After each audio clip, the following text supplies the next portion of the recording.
What's up, y'all? Calzax here. Today, I want to take a brief amount of your time to talk about how much I think you are underrating 308 ammo.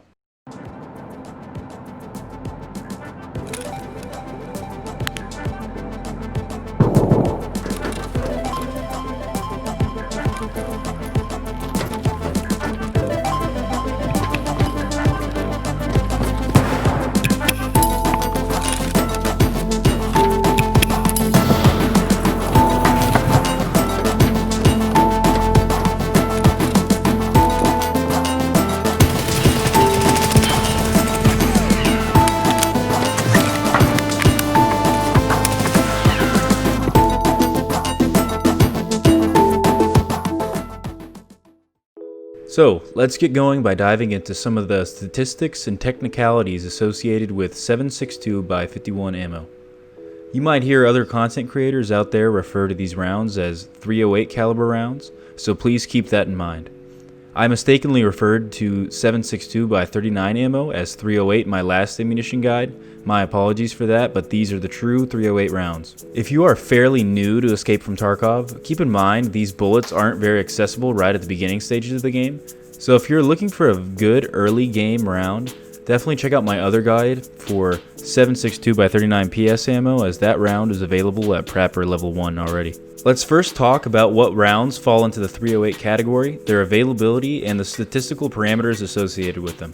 These are all of the rounds associated with the 308 ammo type. Some of these rounds are much better than others, so I'll focus on the rounds that I find most important. Let's jump into talking about some individual rounds. While the BPZ FMJ and TPZ SP are not bad rounds at all, they are going to be the lowest tier bullets in the 308 category. I don't find them to be much more effective than the 7.62x39 PS round that I've already touched on, so I'll go ahead and move past those and talk about the real bad mamma jammas. So this is an absolutely awesome round right here, M80. This is the first 308 round you'll get access to that falls into my bad mamma jamma category. This bullet becomes available at Peacekeeper level 2 for $2 a pop.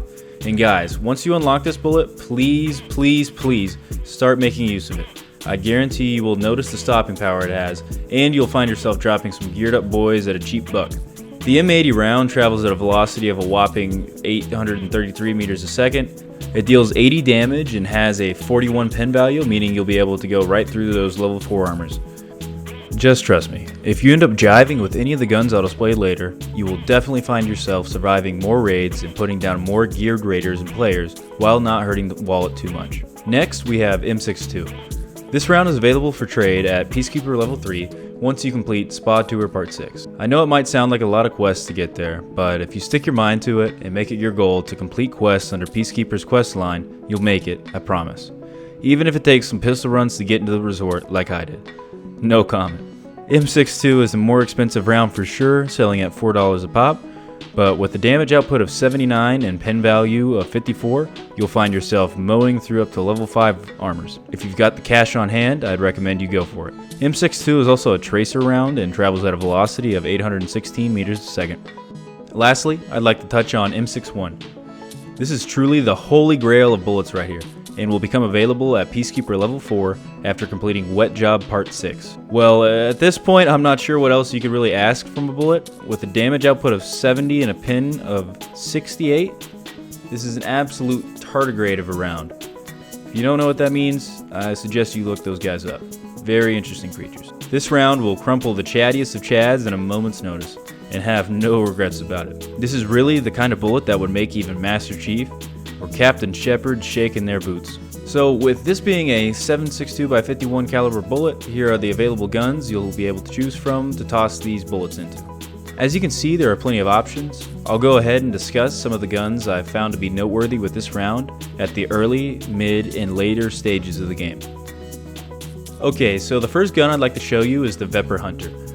This gun is very easy to get your hands on. Often you'll find it or even spawn with it as a scav. But for an early game gun, this gun has insane stopping power. This gun has a muzzle velocity of 864 meters a second, an ergo of 36, vert recoil 216, and horizontal recoil 351. What I'm showing you now is the way I like to set it up. But in the end, it's up to you, and of course up to how much money you're rocking with it and the situation you plan to use it in. I like this build quite a bit because it gives you both the long and medium to close range fighting ability instead of just one or the other. So the parts involved that you'll need are the Tactica Tula TT01 rear side adapter. This is so you can mount the sight on top. So go ahead and go with the red dot of your choice. I've chosen the Burris Fastfire with the Fastfire base since I think it's one of the cheaper ones available. And then I like to toss on one of Prapar's Dovetail PSO scopes for the long range encounters. So as you can see, you can cycle between each scope by control plus right clicking, and it'll go ahead and change between sights. Next, I want to show you guys the M1A. This gun is awesome, sort of like a 308 SKS, I guess you could say. This is what it looks like if you buy it initially. I'll go ahead and show you a higher end build than this though. Okay, so this is one way you can soup up the M1A. I've been running this build a lot lately and loving it. It has a muzzle velocity of 785 meters a second, an ergo of 59, vert recoil 89, and horizontal recoil 159. The parts involved, there's several here, but I'll go ahead and get started. It's 22-inch M1A barrel. After that, I like the Trijicon ACOG TA01 NSN sight for the longer range. You need a compact mount to have this on top. On top of that, I like having the RMR sight on top of the RMR mount. I like to have the Colt buffer tube on the end. I've been using the Troy chassis. Then on top of that Colt buffer tube, I like to toss the MOE carbine stock. After that, I like to toss the Magpul rubber butt pad for carbine stock series on the end. Then I like the DI ECS FD pistol grip for AR-15 based systems. After that, I've been using the Zenit RK04 grip, the Hollow Sun LS321 tactical device, and the Phantom muzzle brake. Another gun that you should know about is the SA-58. I didn't really touch on this because I honestly just don't have a build made for it quite yet, but this is a great gun that can even go fully automatic, so I suggest you put it on your radar. If nothing else I've said has yet convinced you that 308 is amazing, let me show you the following clip from a scav I had the other day on reserve. For more clips like the following, and to hang out and chat with the gang and I, make sure to follow me on Twitch at twitch.tv/CalzaxTV or on Facebook at CalzaxTV.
There's a Calzax, a decent tack rig, and a decent mid-range rifle. Honestly, didn't look at what kind of bullets I had.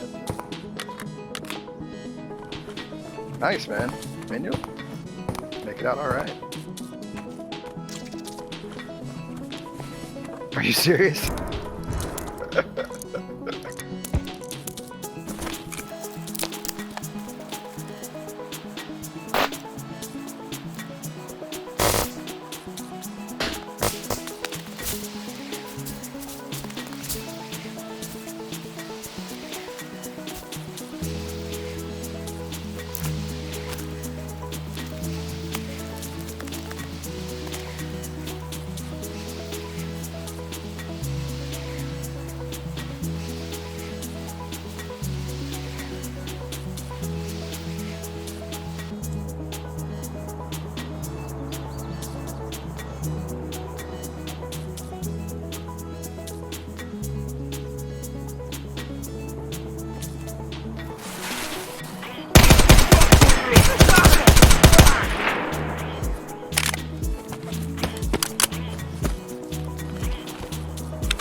keep running into your bullets.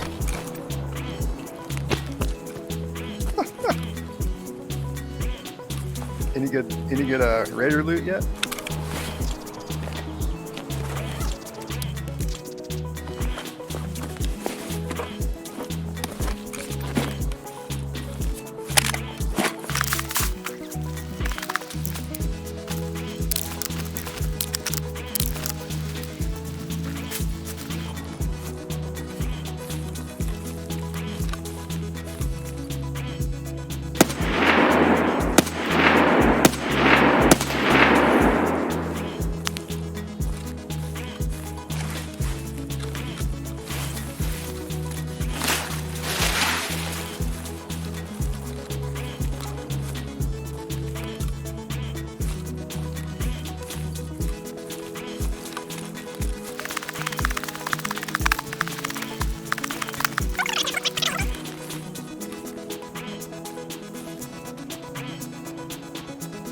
Okay.